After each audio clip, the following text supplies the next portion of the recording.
નમસ્કાર, મુંબઈ રિપોર્ટ સાથે હું છું અક્ષય। સૌથી પહેલા જોઈએ નવી મુંબઈની કેશલેસ કોલોની। નોટબંધી બાદ કેશલેસ ટ્રાન્ઝેક્શન પર ભાર મૂકવામાં આવી રહ્યો છે, ત્યારે નેરુરની એસબીઆઈ બેંકની કોલોની બની ગઈ છે સંપૂર્ણપણે કેશલેસ અને પેપરવાળા તેમજ દૂધવાળાથી માંડીને આ કોલોનીમાં વેપાર કરતા કાછિયા પણ રંગાઈ ગયા છે તેમના રંગમાં। અહીં નથી થતો રોકડ વ્યવહાર, અંગૂઠાથી થાય છે ટ્રાન્ઝેક્શન।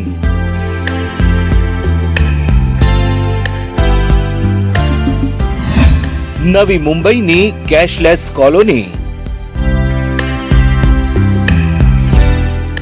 આ છે રામપ્રસાદ। છેલ્લા 17 વર્ષોથી એસબીઆઈની આ કોલોનીમાં તેઓ લોન્ડ્રીનો વ્યવસાય કરે છે। અત્યાર સુધી રામપ્રસાદનો તમામ વ્યવહાર રોકડમાં થતો, પણ હવે તેઓ બડી એપથી કેશ સ્વીકારે છે।